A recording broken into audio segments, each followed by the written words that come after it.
All right, new vintage USA gauges. Look pretty awesome, pretty happy with them. I'll show you here in just a second. A couple things I'm going to throw at you. They do come completely taken apart. You've got to put everything together and make it fit in your dash, make it sure it measures up to your bezel right.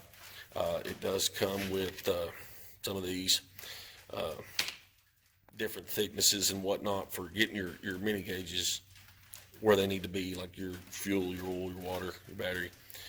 Depending on which ones you get, of course. This is for a 79 K30 Chevy. Well, let me show you what the gauges look like. There you go. This is what the new vintage USA backing looks like out of the truck. It looks kind of nasty sitting here. It did come all scratched up, kind of dirty looking, but it'll look good behind the bezel. Gauges are awesome, love it. Glass, it's freaking fantastic. They all link together. These are called slave gauges. These are master gauges. So it's just plug and play on this. So these right here come with it, and then they just screw down to the back, and it kind of holds pressure to keep your gauge from falling back or forward. This is the bracket you use to hold in your speedometer and your tachometer. Pretty simple stuff, nothing complicated about any of this. In fact, you could probably do all of this without any instructions at all, and it's a good dang thing because the instructions are horrendous. They don't tell you crap. If you want to know what screw it's talking about, you got to eyeball it or measure it. So good luck with that. However, like I said, pretty simple. You can figure it out. Most of us have stuff sitting around our shop, plenty of stuff to fill in any gaps that we accidentally made. Leftover parts, it's always good, right? All right, well, I'm going to take you and show you the GPS here. I'm going with the GPS version. This is the sensor for the GPS. This is the instructions here. Let me get this up here. It's hard to do one-handed. All right, so this is the instructions, the directions for the GPS sensor or sender. Nothing on the back, just a blank piece of paper. So that is it. Not real good, but I'm going to try, hopefully, and be successful to get all of this done and show you. Now, there's better instructions in the truck, so let's hop over there. All right, here is your instructions. Not real great, but good enough. Right here's what I've already done so far. I've kind of jumped ahead. Wasn't going to video this, but I can't find anything on the internet that shows how to do anything, really. And I couldn't find a wiring diagram that was worth anything, but I've already done the first four. Pretty simple, just solder and shrink. I need to get that a little better. Shrink tube is all I'm doing. Here's the original plug. What I done was I took this and I ohmed it out, and I also checked for voltage and whatnot to confirm what I've already figured out. Let me just show you how I did it. Let me jump over here real quick. All right, so on the back of these gauges, as I'm sure everybody already knows, you have this beauty. Yeah. Do not like them. They're a pain in the butt. You know, if they get wore out, they just don't work very well. However, and that's how I determined what went to what. You know, each one of your gauges here, you know, you can trace it all back to right here, what it goes to, what it doesn't go to, and then you go back to this plug, and you can trace it back and find exactly what it is for sure. And then you write it down, make yourself a diagram. Because I couldn't find one that was easy enough to read on the internet. Now, there are two of them plugs that come in this kit, and they're identical. So that's why if you look on here, here's one plug, here's the other plug, and that's pretty much it, guys. It's not too difficult. Anyway, I'll update you in a minute on what I did, and when I get finished, I will walk you through each and everything that I've done and show you the installation and all of that stuff. I will tell you, getting it to fit in here neatly like it's supposed to, it's challenging at at best. The only thing I don't like is it does kind of sit back a little bit further, and it doesn't have, I don't know what it's called. Maybe one of y'all do. Leave a comment if you know what it's called. The metal bracket that's almost like a second bezel that goes in right over the gauges between it and the bezel. So anyway, that kind of makes the bezel and it kind of connect, whereas this just sets back and you have to sit back in your seat and kind of get a look at it and see, well, what can I see? Where's it at? What's it look like? And adjust it from there. So it makes it a pain in the butt. You got to put it completely together and then take it completely apart and adjust and then put it back together. And you'll do it a bunch. I thought I had it perfect after the second or third time, and it never was. So not sure it still is. However, we'll get to that in just a minute. Okay, guys, here's where we're at. Right now, got everything wired up. There are some auxiliaries. Not really sure 1 and 2 what they're supposed to hook to. I don't really know. I guess they're just auxiliaries the way they're supposed to be. However, what I wanted to do to kind of help everybody is I'm going to run down on mine what each one of these wires in this plug do on my truck, which is a K30 Chevrolet 79 model. Sure, it's going to be the same for most of them, but I know not all of them. This is a non-air conditioned truck and whatnot, so I figured I'd go through that, show y'all kind of what I did and some of the steps to kind of help keep from doing some of the mistakes that I made. We'll try to do them as quick as we can. I'm going to flip this camera around. We'll fire it up. All right, guys, here's kind of where we're at. There's the GPS that I showed you earlier. The way I've decided to run it is because I'm worried about it not getting a good signal. So I've got it coming out of the top of the dash here. I'm going to mount it up here on this A-pillar, just under the window so it can see through and there's not really anything impeding it. I've heard of people gripe about those not working well, so I just wanted to make sure and get it hooked up in a place. The only reason there's black tape there on that is to kind of mark about the length that I need so that I can ball the rest of this up and make it neat later. Okay, right now you can see where I've soldered these in here, and yes, this is tape, and it's because it's a ground that I've had to reconnect to several times. And then of course you got your tack plug, which everything's hooked up except these wires that I'm not going to be using on my particular model. And then on the speedometer, 2 wires that I'm not going to be using. One of them it says you don't use, and the other one is for the auxiliary 1, which, like I said, it's kind of whatever you want to do. Here's the plug we robbed everything from, for the most part.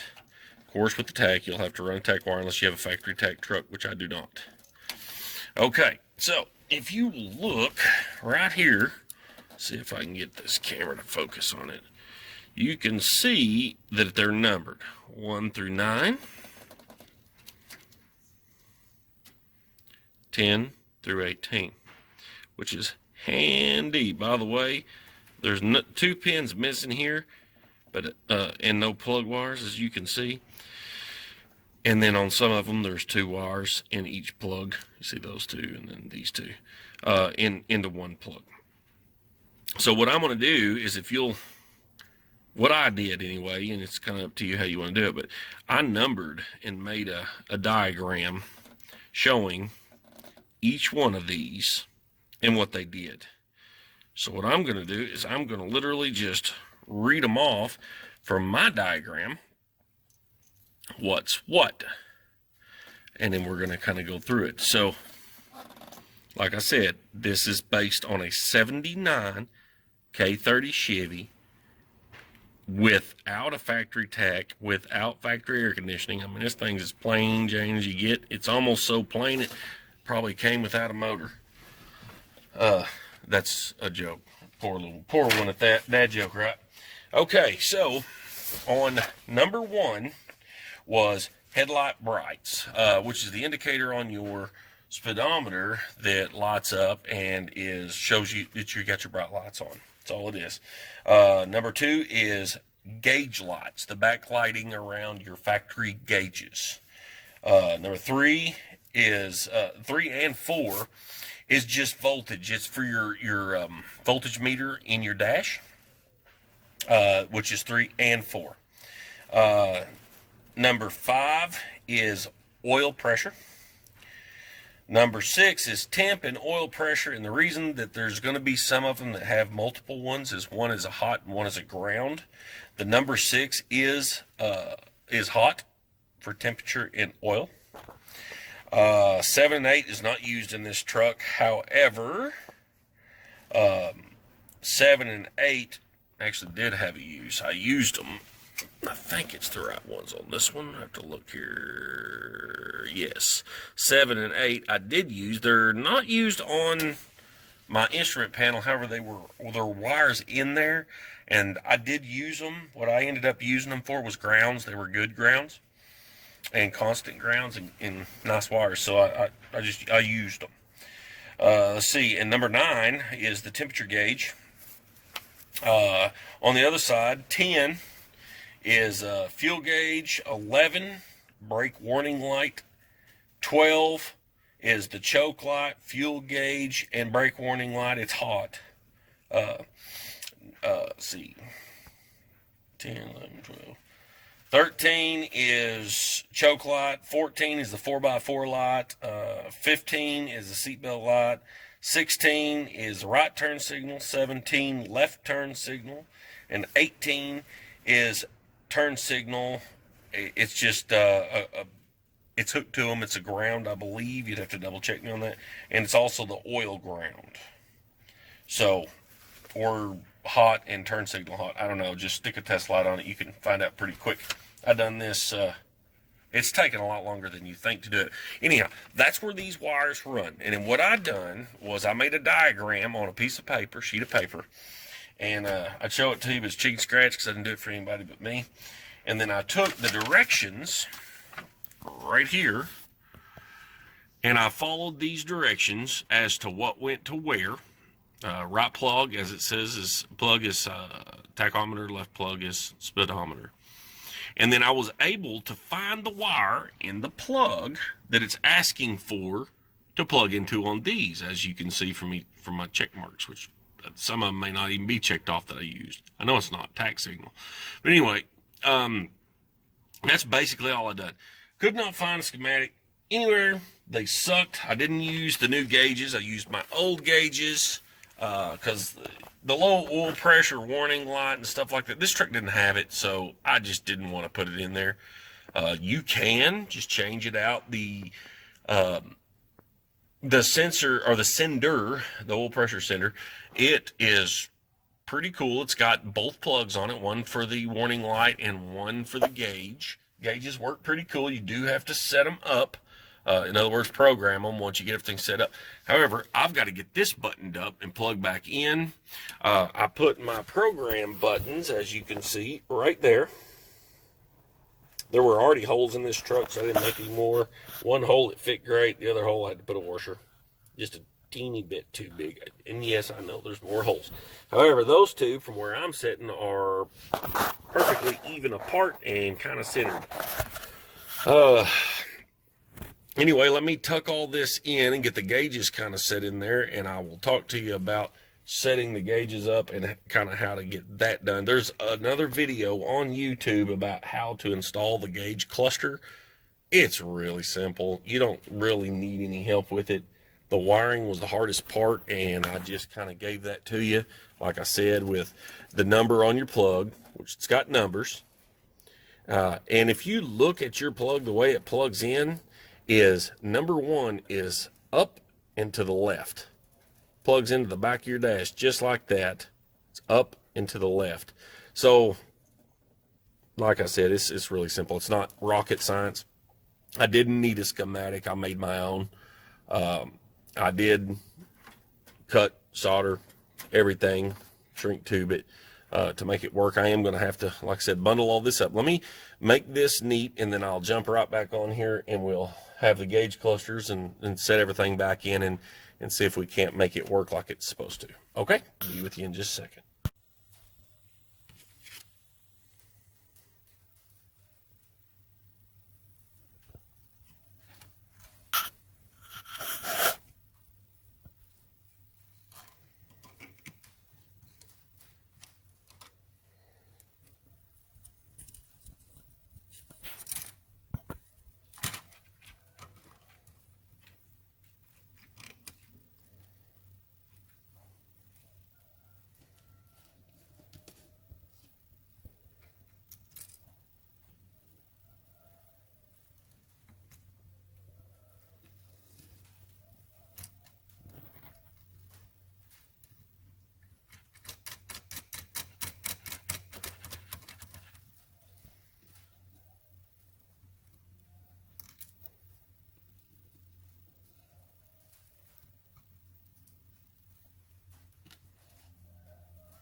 There you go.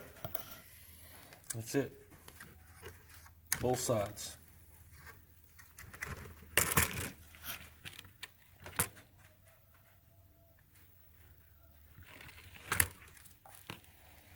Okay. Let's get these things fitted and lined up.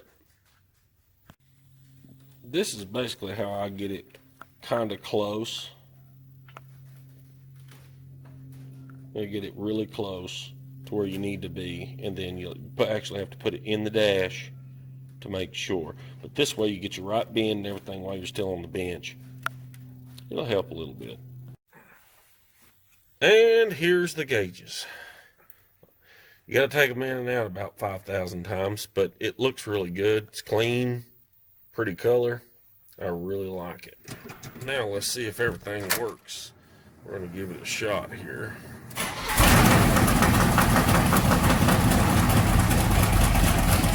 Yeah.